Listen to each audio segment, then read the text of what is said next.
इन्होंने अतीक के ऊपर हमला किया, उसको भी सजा मिलनी चाहिए कानूनी प्रक्रिया के अंदर। धार्मिक नारे लगाकर अगर आप जस्टिफाई करेंगे तो पाकिस्तान बन रहे हैं क्या आप? पाकिस्तान 1950, 60, 70 के दौर में यही होता था। पाकिस्तान का मौलानाकरण हुआ था।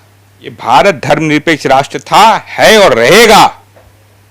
मोदी 8-8 हजार के एक हवाई जहाज से चलते हैं, 16,000 रुपए के 2 हवाई जहाजों से चलते हैं। और हमारे देश के जवानों के लिए 5 हवाई जहाज उनके पास नहीं थे देने के लिए, और इनपुट। और उनसे क्यों कहा चुप रहने के लिए? नरेंद्र मोदी ने क्यों कहा, अजीत डोभाल ने क्यों कहा कि चुप हो जाओ? इनपुट था कि हमला हो सकता है, यानी उनको शहीद कराया गया, और शहीद कराने के बाद इस देश के अंदर एक माहौल पैदा किया गया, उसके बाद वोट लिया गया। यानी वो देश के गरीब किसानों के बच्चे थे, मजदूरों के बच्चे थे, इसलिए उनके जान की कीमत कुछ नहीं है। वही अडानी और अंबानी के बेटे होते, अडानी का बेटा होता तो नरेंद्र मोदी अपना हवाई जहाज दे देते। ये देश का दुर्भाग्य है कि नरेंद्र मोदी हमारे देश के प्रधानमंत्री, वो क्या क्या बेच चुके हैं देश का, इस देश का बंटाधार वो कर चुके हैं। नफरत नफरत नफरत, हिंसा हिंसा हिंसा चारों तरफ। अडानी का बेटा होता और ये पता चलता कि हमला हो सकता है, इनपुट होता, तो नरेंद्र मोदी अपना हवाई जहाज देते थे। कोई रोजगार नहीं, कोई व्यवस्था नहीं, कहीं कोई उत्थान नहीं। बताओ, सुबह खोलो टीवी तो हिंसा, शाम को बंद करो टीवी तो हिंसा। 24 घंटे उनका टीवी टेलीविजन, उनके जो एंकर्स हैं, चीयर लीडर एंकर्स हैं, वो दिन भर बस हिंसा हिंसा। Cheerleader. देखिए, कांग्रेस पार्टी के समय यूपीए के सरकार में मनरेगा एक योजना आई थी। उस मनरेगा योजना से लाखों करोड़ों लोग जो है मजदूरी कर अपना घर बसाने का काम करते थे।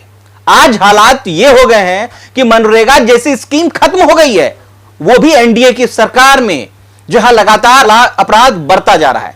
देखिए, इस विषय पर खास बातचीत करने के लिए केसीसी के नेशनल कोऑर्डिनेटर प्रबल प्रताप शाही सर मौजूद हैं। सर, स्वागत है आपका। कैसे देख रहे हैं, सुनने बड़ा प्रोटेस्ट होने वाला है, मनरेगा को बचाने के लिए एक बड़ी मुहिम चलाने की कोशिश कर रहे हैं आप लोग सर?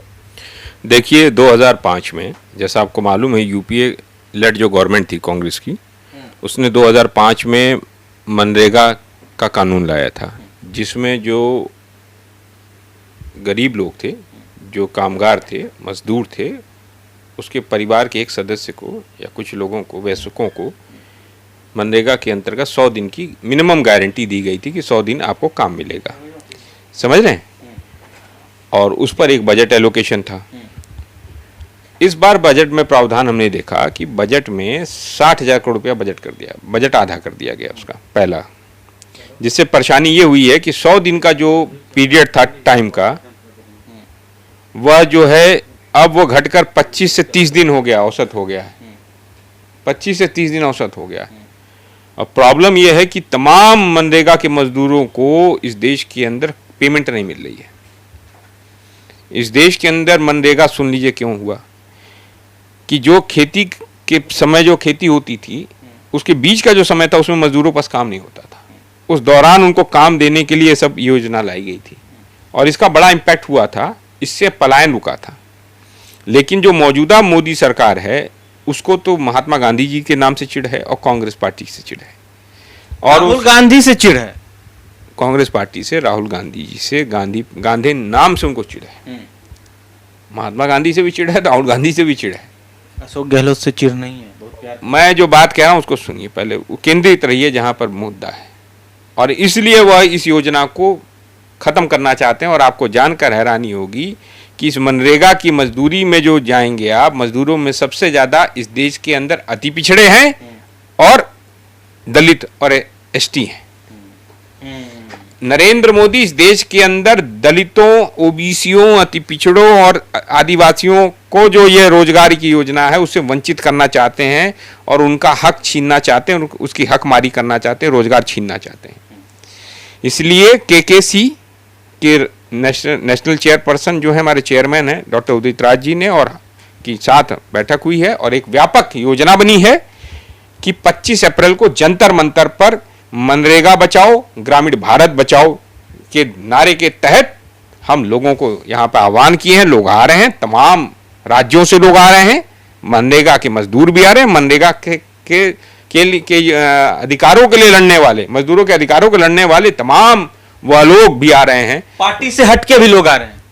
इस देश के अंदर अब यह समय हो गया है कि इस कॉज को समर्थन देने के लिए बहुत सारे व्यापक लोग अक्रॉस द पार्टी भी आ रहे हैं। पार्टी के जो साथ हैं वो तो आ ही रहे हैं, जो पार्टी की विचारधारा लाइक माइंडेड है वो भी आ रहे हैं, जो मजदूरों के साथ खड़े हैं वो भी आ रहे हैं। आइएगा, जंतर मंतर पर देख लीजिएगा। नहीं, वो तो बात ठीक है, लेकिन मोदी सरकार इसके विपरीत खड़ी है, आपके विपरीत।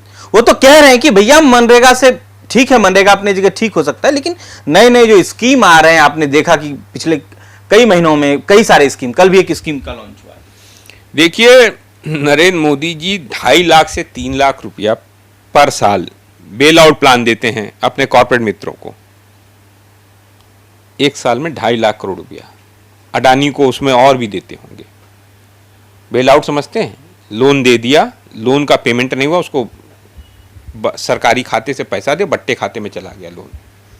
लेकिन इस देश के अंदर 15 करोड़ जो लोग परिवार है, 11 करोड़ जो परिवार है मनरेगा का, उसके लिए 60,000 करोड़ रुपया एलोकेशन है। कुछ चंद उद्योगपतियों के लिए 2.5 लाख करोड़ रुपया, 3 लाख करोड़ रुपया पर साल जो है बेल आउट प्लान है। लाखों करोड़ रुपया की संपत्ति आपने अडानी को दे दी। क्यों दे दी भाई? राहुल गांधी ने कर्नाटक में चुनाव के दौरान एक स्पीच में कहा कि ओबीसी आरक्षण जरूरी है, देश में ओबीसी की संख्या क्या है इस बात का भी जिक्र होना चाहिए, और इसके आधार पर प्रतिनिधित्व का मामला भी साफ सुथरा शब्दों में होना चाहिए कि भैया जिसकी जितनी संख्या बारी उसकी उतनी हिस्सेदारी। ये एक आमतौर पर मुहावरा भी है जो देश के तमाम जो है ओबीसी वर्ग इसको गुणगान करते हैं। कैसे देख रहे हैं राहुल गांधी के इस बयान को? स्वागत योग बयान है ये। इस देश के अंदर 2011 में जातिगत जनगणना हुई थी और उसका डाटा आते हैं 2014 आ गया, जब ये नरेंद्र मोदी की सरकार आ गई। नरेंद्र मोदी उस पर आकर बैठे हुए हैं, क्यों नहीं रिलीज कर रहे हैं डाटा पे? जातिगत जनगणना से राजनीतिक, सामाजिक, आर्थिक जो स्थिति है जातियों की, लोगों की, वो पता चल जाती है। कोई भी सरकार कोई योजना बनाती है तो उसके लिए डाटा होना चाहिए, एक साइंटिफिक डाटा होता है, उसके लिए गणना की जाती है। गणना ये नहीं व्यक्ति की गणना की जाती, उसकी आर्थिक स्थिति भी देखी जाती है, उसकी राजनीतिक हैसियत भी उससे पता चलती है, उसकी सामाजिक हैसियत भी पता चलती है, उसके हिसाब से योजनाएं बनती हैं। तो आप समर्थन दे रहे हैं राहुल गांधी? समर्थन है हमारा, और हम तो कहते हैं कि सरकार को वह रिपोर्ट लागू करनी चाहिए। नरेंद्र मोदी को अगर हिम्मत हो तो क्यों नहीं रिपोर्ट लागू कर रहे हैं? खड़गे जी अध्यक्ष हैं इसलिए आप राहुल गांधी ऐसा कह रहे हैं? यह खड़गे जी ने भी लेटर लिखा है, उन्होंने भी कहा जातिगत जनगणना के समर्थन में लेटर लिखा है। नरेंद्र मोदी आखिरकार क्यों नहीं जातिगत जनगणना के 2011 की रिपोर्ट को लागू कर रहे हैं? लाए ना, बताएं, खोलें। क्योंकि नरेंद्र मोदी इस देश के अंदर दलित, पिछड़ों, आदिवासियों के विरुद्ध योजनाएं बनाते हैं। उसके पीछे कारण है कि नरेंद्र मोदी की जो विचारधारा है वो विचारधारा है आरएसएस की, गुरु गोवलकर की। और गुरु गोवलकर कहते थे अपने बंच ऑफ थॉट्स में कि मैं पिछड़ों, दलितों और अल्पसंख्यकों की सत्ता कभी भी स्वीकार नहीं करूंगा, महिलाओं की सत्ता कभी स्वीकार, उसकी जगह पर मैं अंग्रेजों की गुलामी स्वीकार करना पसंद करूंगा। ये कभी भी दलित, पिछड़ों, अति पिछड़ों, महिलाओं और अल्पसंख्यकों को कभी भी, ये आदिवासियों को कभी ये मुख्य धारा में लाना नहीं चाहते और उनकी सत्ता नहीं चाहते हैं। वो मोदी जी ओबीसी हैं, कुछ इज्जत दीजिए। चलिए, हैं मोदी जी ओबीसी हैं कि नहीं? मोदी जी थॉट्स यहीं पे खत्म हो जाता है। मोदी जी बाय बॉर्न जन्मजात ओबीसी नहीं है। मोदी जी 2002 में ओबीसी बने, टेक्निकली ओबीसी हैं, जबरदस्ती ओबीसी। यस, उन्होंने पिछड़े का दर्द नहीं सहा है। कोई व्यक्ति आज तक नहीं मिला जिसने बताया कि नरेंद्र मोदी जी चाय बेचते थे, कहीं नहीं कुछ। कोई व्यक्ति ये नहीं मिला, वो जितनी बातें कहते वो कहते मैं गरीब परिवार। नरेंद्र मोदी जी गरीब थे ही नहीं कभी। वो अमेरिका घूमते थे तो कैसे गरीब थे बताइए आप? वो तो मुख्यमंत्री बनने के बाद गए हैं अमेरिका, उसके बहुत पहले गए हैं। उनकी डिजाइनर कुर्ते होते थे, उनकी डिजाइनर पैंट होती, उनके डिजाइनर जूते होते थे। वो कहां से आते थे? चलिए, दूसरा सबसे बड़ा मुद्दा है व्हाइट पेपर लाए ना नरेंद्र मोदी जी। नरेंद्र मोदी जी जनजात पिछड़े नहीं हैं, इस बात को समझ लीजिए। जनजात ओबीसी नहीं, पूरा देश पिछड़ा समझ रहा है, दलित समझ रहा है, ओबीसी समझ रहा है। आपके वाले झूठ बोलते हैं भाई, झूठ बोलते हैं प्रधानमंत्री जी। अरे आरएसएस वाले तो गणेश को दूध पिला देते हैं, मूर्ति को। आरएसएस वाले र्यूमर फैलाने में सबसे ज्यादा तेज हैं। ये ओबीसी की हकमारी कर रहे हैं भाई। आप मुझे बता दो, कैसी बातें करते हो? 22 सांसद में 14 सांसद राज्यसभा को ओबीसी में भेजा है। कहां क्या बोल रहे हो सर आप? अच्छा, कितने ओबीसी गए हैं आपके यहां से? विश्वविद्यालयों में जितने असिस्टेंट प्रोफेसर लगे हैं उसमें कितने ओबीसी हैं? भारतीय जनता पार्टी के रिजीम में जितने भी असिस्टेंट प्रोफेसर की जो नियुक्ति हुई है विश्वविद्यालयों में, कितने ओबीसी हैं? 30% से ज्यादा ओबीसी सांसद आज भी मौजूद हैं। सांसदों को छोड़ो, मैं एमपी की बात कर रहा हूं। उनकी बात कर रहा हूं कि जो लोग पढ़ने शिक्षा के पहले आधार पे आओ। चलिए मुझे नहीं, विश्वविद्यालय के अंदर असिस्टेंट प्रोफेसर की जितनी पोस्ट निकली है ओबीसी गायब है वहां से दलित गायब है, वहां से आदिवासी गायब है। आखिर क्यों? ब्राह्मण विरोधी हैं आप। हम देश के समर्थक, हम आइडिया ऑफ इंडिया के समर्थक हैं। हम देश के डाउन टोडन जो स्वर्ण विरोधी जो गरीब लोग हैं, जो गरीब है, जो निरीह है, जो राहुल गांधी विरोधी हैं, जो वंचित है। आप राहुल गांधी विरोधी हैं, आप कश्मीरी पंडित की विरोधी हैं। हम ब्राह्मणों, हम जिसके साथ हैं, इस देश के गरीबों के, इस देश के वंचितों के, इस देश के जितने भी पिछड़े हैं, दलित हैं, आदिवासी हैं, उनकी हक की आवाज उठाने का नाम अगर कोई है तो राहुल गांधी है, और हम उनकी आवाज को और बुलंद कर रहे हैं। चलिए, अतीक अहमद का मुद्दा अभी पूरी तरीके से मलिन नहीं हुआ है। पूरी देश जो है अतीक अहमद के मुद्दे पर लगातार देख पा रहे। देखिए, 3 अपराधी जिसने अतीक अहमद की खुलेआम हत्या की जो है वो पुलिस कस्टडी में है। कहा जा रहा है कि 4 दिन के रिमांड पर भी है। कैसे देख रहे हैं उनको? यूपी में क्या चल रहा है? यूपी में वही चल रहा है जो देख रहे हो ऑन कैमरा। तुम्हारे पत्रकार बनकर लोग जा रहे हैं और गोलियां चला रहे हैं, लोग पत्रकारों को भी बदनाम कर रहे हैं। ये तो आप बताओ, आप क्या सोचते हो? जो ये हो रहा है,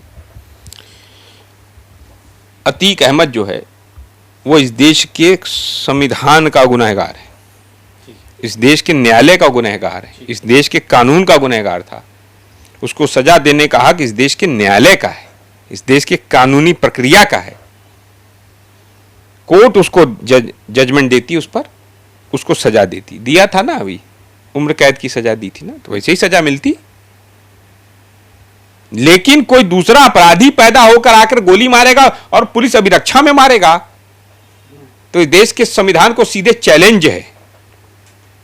और पुलिस मूक दर्शक बन के खड़ी है, उसके पास AK-47 है, उसका कहीं उपयोग नहीं है। आखिर क्या है? इसका अर्थ है कि अगर आप उनकी विचारधारा से सहमत नहीं हैं, ये संदेश इसमें छुपा हुआ संदेश है, तो आने वाले समय में इनकी आरएसएस की विचारधारा के संबंधित जो व्यक्ति हैं, आरएसएस की विचारधारा से जो संबंधित व्यक्ति हैं, वह लोग हथियार लेकर आएंगे और आपको मारेंगे और धार्मिक नारे लगाएंगे, और ये मेन स्ट्रीम मीडिया जो गोदी मीडिया उसको जस्टिफाई करेगी। जो भी उसको सजा देनी थी वह काम इस देश की पुलिस का था, वो इस देश के न्यायालय का था। किसी दूसरे अपराधी को सजा देने का काम दूसरे अपराधी का नहीं है। ये तो जंगल का कानून है, यानी जंगल का कानून चल रहा है क्या देश के अंदर? देश संविधान से चलता है। महाराष्ट्र में बीजेपी सरकार है और वहां अतीक अहमद की फोटो लगाई जाती है। शहीद अतीक अहमद, शहीद अशरफ अहमद की फोटो लगाई जाती है। क्या कहेंगे सर इसको? महाराष्ट्र में बीजेपी की सरकार, शिवसेना बीजेपी। अब ये किसने लगाया है, कौन इसको भवा दे रहा है, ये सब आरएसएस वालों का। बीजेपी वाले प्रदेश में अतीक अहमद मारा जाता है और बीजेपी वाले सरकार जो महाराष्ट्र में सरकार है, भारतीय जनता पार्टी की, शिवसेना की सरकार जो है, और अतीक अहमद की फोटो लगाती है। 2 रंग का चरित्र है, 2 चरित्र है। केसरी नाथ त्रिपाठी एक राज्यपाल हुआ करते थे बीजेपी के। नाम याद है? हाँ, खूब याद है सर। उनके अतीक के क्या रिश्ते थे, जाके पता कर लो। जब आपने रिश्ते बताए बीजेपी का, तो ये भी बताइए कि आपके कांग्रेस के पार्षद प्रत्याशी ने क्या कर दिया कल, ये भी बताइए। निष्कासित किया है, क्यों नहीं बोलते ये आप? क्या कर दिया? You don't know sir. क्या कर दिया, वही तो मैं पूछ रहा हूं, क्या कर दिया? उनके कब्र पर तिरंगा और भारत रत्न की मांग, कल ही कांग्रेस पार्टी ने निष्कासित किया उसको। देखो, हम किसी भी अपराध करने वाले व्यक्ति का समर्थन नहीं करते, लेकिन हाँ, उसको सजा देने का काम इस देश के अंदर प्रक्रिया होती, न्यायिक प्रक्रिया, हम उसको कहते हैं, उसको फॉलो करो। यही हमारे लोकतांत्रिक मूल्यों का ताना बाना है। हमारे देश के लोकतंत्र का यही ताना बाना है। तो यूपी में संविधान है कि नहीं, ये बताइए। कानून व्यवस्था है कि यूपी में तो पुलिस के संरक्षण में ही उमेश पाल पर हमला होता, वो मर जाता है, और उसके बाद पुलिस के अभिरक्षा में इसके ऊपर हमला होता, अतीक पर, उसके भाई के ऊपर, वो मारा जाता है। तो मैं क्या बताऊं? शाइस्ता प्रवीण गायब है। तो वो तो पुलिस का काम है भाई, वो अपना देखे समझे बूझे। मैं तो उस प्रक्रिया की बात कर रहा हूं कि कोई भी अपराधी, जो उमेश पाल पर हमला किया गया था, वो भी कानूनी हिसाब से गलत था, उसके भी उनको सजा मिलनी चाहिए, और जिन्होंने अतीक के ऊपर हमला किया उसको भी सजा मिलनी चाहिए कानूनी प्रक्रिया के अंदर। जय श्री राम बोलकर हत्या हुई है। मैं वही कह रहा हूं ना कि धार्मिक नारे लगाकर अगर आप जस्टिफाई करेंगे तो पाकिस्तान बन रहे हैं क्या आप? पाकिस्तान 1950, 60, 70 के दौर में यही होता था। पाकिस्तान का मौलानाकरण हुआ था। पाकिस्तान का एक तरीके से धार्मिक उन्माद में फंसा कर, पाकिस्तान के हालात देखो, क्या तहरीके तालिबान जो पैदा पाकिस्तान ने किया था, उसके लिए ही सरदर्द बना हुआ है, और पाकिस्तान फेल्ड स्टेट है। समझ रहे हैं आप? तो भारत को हमें मजबूत बनाना है, हमें सबको यहां पे इकट्ठा करके ले चलना है। और एक चीज और बता दे रहा हूं, ये भारत धर्मनिरपेक्ष राष्ट्र था, है और रहेगा। कोई भी ताकत इस देश को एक धर्म, एक भाषा, एक उस पर नहीं ले जा सकती। ये विविधता वाला देश है और विविधताओं के साथ चलेगा। यही हमारी एकता का सूत्र है। सतपाल मलिक के बयान को कैसे देख रहे हैं? सतपाल मलिक जी का बयान जो है, क्योंकि वो उस समय के मौजूदा राज्यपाल थे और उनसे उन्होंने बताया, मेरी व्यक्तिगत बातचीत भी हुई उनसे, उन्होंने बताया कि भाई मैंने बयान दिया था 15 मिनट बाद कि हमसे गलती हुई है। नरेंद्र मोदी की सरकार हवाई जहाज नहीं देती है सीआरपीएफ के जवानों को। नरेंद्र मोदी 8-8 हजार के एक हवाई जहाज से चलते हैं, 16,000 रुपए के 2 हवाई जहाजों से चलते हैं, और हमारे देश के जवानों के लिए 5 हवाई जहाज उनके पास नहीं थे देने के लिए, और इनपुट था कि हमला हो सकता है। यानी उनको शहीद कराया गया, और शहीद कराने के बाद इस देश के अंदर एक माहौल पैदा किया गया, उसके बाद वोट लिया गया। याद है ना, शहादत के बाद एक बड़ा पोस्टर नरेंद्र मोदी अपने पीछे लगाए हुए थे। और अभी जनरल साहब ने भी बयान दिया है, रिटायर्ड जनरल साहब ने भी, उन्होंने भी कहा इसकी जिम्मेदारी लेनी चाहिए नरेंद्र मोदी को। आप लोग क्या चाहते हैं कि कार्रवाई हो? इस देश के अंदर अगर स्वतंत्र निष्पक्ष जांच हो तो कार्रवाई हो जाए। अगर यही घटना यूरोप और अमेरिका में होती या किसी और देश में होती, लोकतांत्रिक देश में, तो वहां निष्पक्षता से ऑटोनोमस बॉडी, उस पर जांच कमेटी गठित होती और कार्रवाई हो जाती। हम उस तरह के भारत का निर्माण करना चाहते हैं। अरे बदला तो ले लिया नरेंद्र मोदी ने पाकिस्तान से, और जो 40 हमारे शहीद हो गए, अगर वो बच सकते थे तो बचाया जा सकता था ना। आप लोग को मुद्दा चाहिए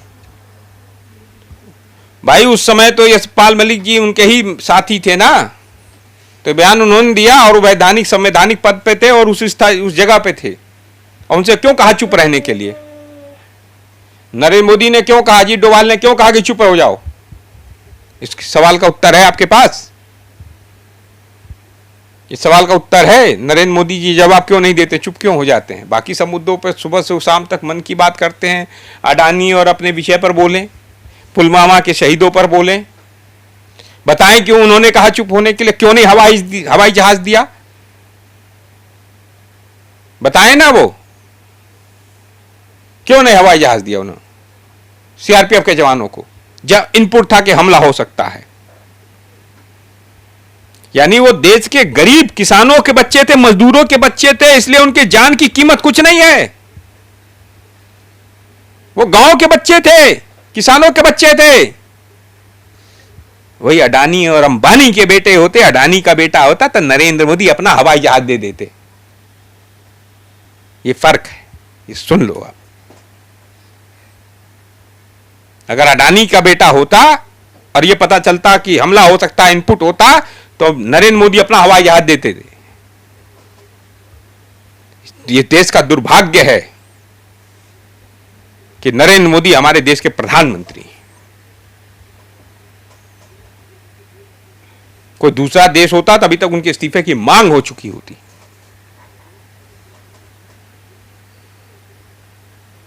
और बोलिए। तो प्रधानमंत्री रहने लायक नहीं है इस देश में? आप लोग इस्तीफा की मांग कर रहे हैं। मैं कह रहा हूं नरेंद्र मोदी जो है ना, इस देश के अंदर जो आवरण बनाकर आए हैं ना, वो क्या क्या बेच चुके हैं देश का। इस देश का बंटाधार वो कर चुके हैं। नफरत नफरत नफरत, हिंसा हिंसा हिंसा, चारों तरफ। कोई रोजगार नहीं, कोई व्यवस्था नहीं, कहीं कोई उत्थान नहीं। बताओ, चारों तरफ जाओ, माहौल देखो। सुबह खोलो टीवी तो हिंसा, शाम को बंद करो टीवी तो हिंसा। 24 घंटे उनका टीवी टेलीविजन, उनके जो एंकर्स हैं, चीयर लीडर एंकर्स हैं, वो दिन भर बस हिंसा हिंसा। Cheerleaders anchors. Cheerleaders कहाँ यूज होता है मालूम है आपको? आईपीएल में। तो आईपीएल के ये आईपीएल ही चल रहा है। इंडियन पॉलिटिकल लीग चल रही है, मोदी चला रहे हैं इसमें। ये एंकर हैं, ये पत्रकार हैं, ये मोदी के चीयर लीडर्स हैं। अरे उससे बढ़िया वो भारतीय जनता पार्टी के कार्यकर्ता बन जाएं जाकर। अब भारतीय जनता पार्टी के कार्यालय में जाकर मीडिया सेल संभालें वो सारे लोग, ये छद्मवेशी जो बने हुए हैं पत्रकार। बस मैं इतना कहना चाहता हूं।